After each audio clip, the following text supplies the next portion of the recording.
$82.9 a barrel. The price of oil is around 2/3 cheaper than in July this year, when it hit a record level of $147 a barrel. Members of oil cartel OPEC are to meet on November the 29th. It's about 8 or 9 days from now, after opting to cut output by 1.5 million barrels a day. The lack of any positive news on the demand front, as well as continued global economic turmoil, continues to result in a dearth of bullish news, said Jonathan Cornafel, Asian Director of Hudson Capital Energy. And continuing with oil, Yemen is facing an economic and political crisis as the country's oil resources near exhaustion. A report by the London-based think tank says. The Royal Institute for International Affairs warns that instability there could expand a zone of lawlessness from northern Kenya to Saudi Arabia. It describes Yemen's democracy as fragile and points to armed conflicts with Islamists and tribal insurgents. One diplomat said the country's prospects get worse every month. The World Bank predicts that Yemen's oil and gas revenues will plummet over the next 2 years and fall to zero by 2017 as supplies run out. Given that they provide around 90%, that's 90% of the country's exports, this could be catastrophic. An unnamed energy expert is quoted in the report saying that this points to economic collapse within 4 to 5 years' time. And now we'll go to a commercial break and a word from our sponsors and return with the rest of the news. Every day, the world wakes up and goes to work, pursuing the unique opportunities that lead the global economy forward. The complexity and close connectivity of today's global marketplace is a true modern miracle that can create unparalleled success. But it takes confidence, passion, innovation, and understanding. Enabling opportunity. Protecting capital. Engineering innovation. Investing in your future. Ensuring continuity. Finding the right balance. It takes Aon.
The Chinese government says it has identified 19,065 people who died in an earthquake in Sichuan province in May, but officials denied earlier reports. The figures referred specifically to those killed in schools. Sichuan's Vice Governor Wei Hondid said millions of quake survivors would need basic equipment to help them face what is forecast to be a harsh winter. He also acknowledged that continued deep psychological suffering of some of the victims and survivors. The magnitude 8.0 earthquake, which struck on the 12th of May this year, left more than 69,000 people dead, with another 18,000 still missing. And over in Pakistan, 9 people have been killed in a suicide attack in Pakistan's northwestern border in a region, Bajor tribal region. Officials and witnesses have said the bomber blew himself up during evening prayers on Thursday, as yesterday, at a mosque in the Mahmud area. An anti-Taliban tribal elder, Malik Re Mathulu, said he was among the dead, was said to be among the dead. At least 5 others were hurt. Tribesmen in Mahmud have raised the tribal force to counter Taliban militants who are active in the area. Somalia must be helped by the international community to stop becoming a magnet for pirates, a senior Egyptian official said. Deputy Foreign Minister Mr. Basim, who chaired the piracy crisis meeting of the Red Sea states, called for political, humanitarian and economic help. And a top African UN diplomat called on the UN to send peacekeepers to the country or risk further deterioration. Meanwhile, the largest tanker ever hijacked remains under pirate control.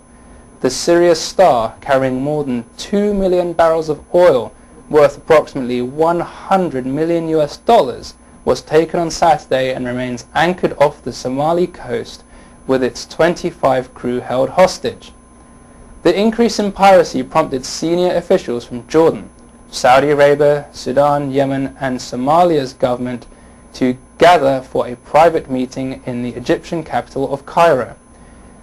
Mr. Basim said the international community must cooperate, first in the short and medium term by offering sufficient support to the Somali transitional government and the Somali people as far as humanitarian, economical and political support are concerned, in order to eliminate the factors that make this region a magnet for piracy and pirates.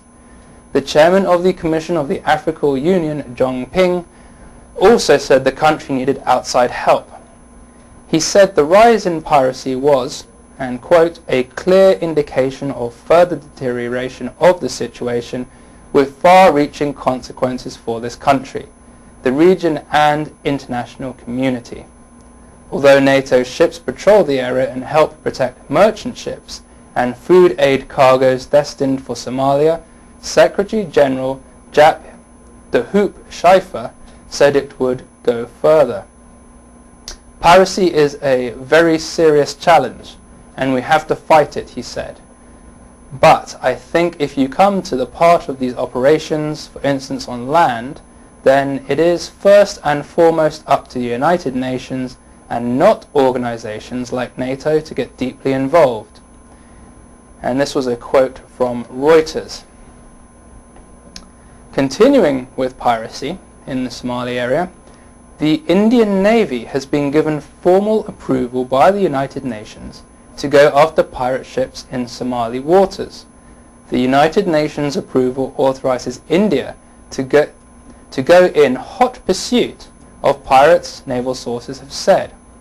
On Tuesday, an Indian warship sank a suspected Somali pirate vessel after it opened fire on it in the Gulf of Aden. Piracy incidents have surged off the Somali coast. A number of Indian crews have been on ships which were hijacked by pirates. Early this week, a Saudi Arabian tanker, mentioned in our previous story and also mentioned earlier this week by Frank Fortunato, the Sirius Star, was hijacked along with 25 crew.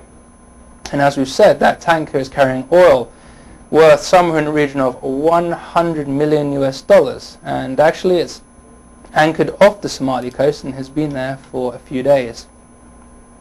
And now we'll move on to some insurance related news.